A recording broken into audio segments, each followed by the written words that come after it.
Hello everybody, you're watching a video about Koopafantasy. This is my Week 3 Sit-'em Stardom. You can read the article at Koopafantasy.com, Koopa.com. Hit me up on Twitter at @Blackie_Mike. Ask me questions, do whatever you want through the week. I am very active. I unfortunately want to get this video up quickly because there's a game tonight and it's already 3:30 where I am. So let's get through this real quick, guys. Like my videos, please subscribe to my channel if you'd like. That does wonders for me. On Twitter, follow me, and on my blog, if you could rate or comment, that's also awesome, guys. I'm just trying to increase my popularity and my presence, and any support I can get is great. So let's get right into it, guys. Week 3 Sit-'em Stardom for the 2012-2013 NFL season. First up, at QB, I got Andy Dalton.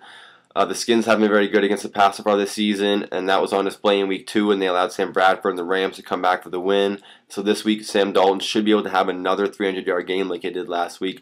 So if you have a kind of a quarterback situation going on where you don't know which guy to start, one of them's Andy Dalton, I think he's the one you go with. Also at quarterback, Andrew Luck. Not quite as confident in him, but I think against the Jags, he can really have a good game. I don't have much confidence in Donald Brown, their running back for Indiana, so I think Andrew Luck's going to have to do a bit more work. So most people usually just run on the Jags like crazy, but I think Andrew Luck's going to have to throw some more because I got little to no confidence in Donald Brown. So look for a good game from Andrew Luck, 200 to 300 yards, and hopefully 2-3, maybe even his first 3-touchdown game.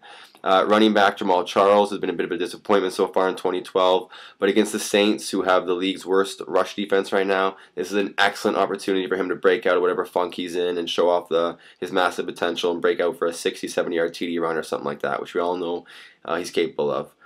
Next up, tonight's game, I have two players. Running back for the Giants, Andre Brown. If you're an Ahmad Bradshaw owner, hopefully you grabbed this guy and you can plug him in if you don't have any better options.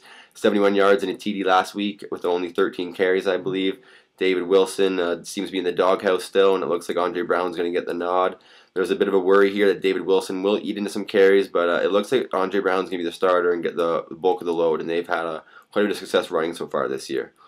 Carolina side, wide receiver Brandon LaFell. He's had a nice start of the season, 155 yards and a touchdown in the first 2 weeks. He's got a nice matchup against the Giants, who have struggled against the pass so far. They do have a cornerback, Prince Amukamara, back, but he hasn't played much in his young career, and I'm not really too sure what to expect from him. And the rest of the secondary is either hurt or just struggling, so it looks like Brandon LaFell could have a great game tonight. For Cincinnati, Andrew Hawkins, he put himself together a nice pair of games as well through the first 2 weeks. He got 140 yards and a touchdown. The Bengals really need a second wide receiver, and this guy had a really impressive touchdown scamper last week for a score. YouTube it. It's a great little video, a great run. So if they want some more offense, this looks like it could be the guy to do it. I know I've picked him up in one league, and I've plugged him in as a flex guy, hoping to get some production out of him. And then at tight end, Brandon Pettigrew. I'm sure you've been starting this guy anyways, and you might be starting this week no matter what.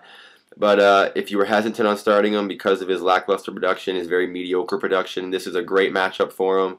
The Titans have allowed 5 touchdowns to TEs over the first 2 weeks, a pair to Gronkowski and Hernandez when the Patriots came in Week 1, and then a trio of touchdowns to Dante Rosario, the backup for the Chargers. So it looks like Brandon Pettigrew has a great matchup to score a touchdown in Week 3. And now on to my sit-'em side of the list, guys. At quarterback, I suggest you sit Sam Bradford, who had an excellent Week 2, but has a really rough matchup against the Bears this coming Sunday. The Bears and Packers just played a terrible fantasy game.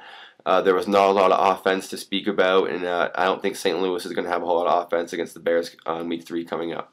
And then also at quarterback, Russell Wilson.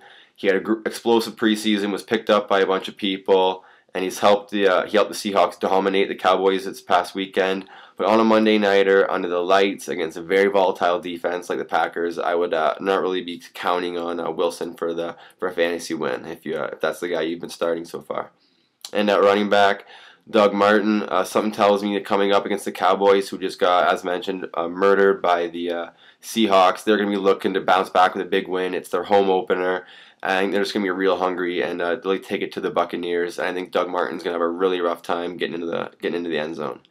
Next up, a guy I love putting on my sit starts is Sean Green. I really truly think this guy sucks, and this week he's taking on my team, my Dolphins. I don't believe he's ever scored a touchdown against them or had a 100-yard game, and I think that trend continues. Do not expect double-digit points from Sean Green against the Dolphins. Next up, at wide receiver, I have Vincent Jackson. He's notorious for having very up and down weeks, and I think this is going to be a down week for him, just like his running back Martin. I just really think that the Bucs are going to struggle against the Cowboys in that Cowboy home opener. And next up is Eric Decker for Denver. He hasn't really done a whole lot through the first 2 weeks, and now he's got Texans in week 3, the first ranked pass defense in the league right now. Peyton Manning has been struggling a little bit. I think he's been trying to do a little bit too much work himself. And I just think the passing game, they might tone it down a little bit, especially against the Houston team who's been great against the pass. So I'm not expecting much from Eric Decker, a guy that I own in, I believe, 2 leagues myself. So, all right, guys, that is it for my Sit 'em Stardom. If you have comments, you can hit them up here on YouTube. Go to my blog, as I said, Koopafantasy.com. Leave comments there. Like my posts, like my videos here. Subscribe to my stuff if you'd like to. But most importantly, hit me up on Twitter, @Blackie_Mike. I'm very active. If you ever have questions, anything you want to know, I will gladly give you my 2 cents on there. So hit me up on Twitter, guys. This is Koopafantasy.com signing off. Peace, guys.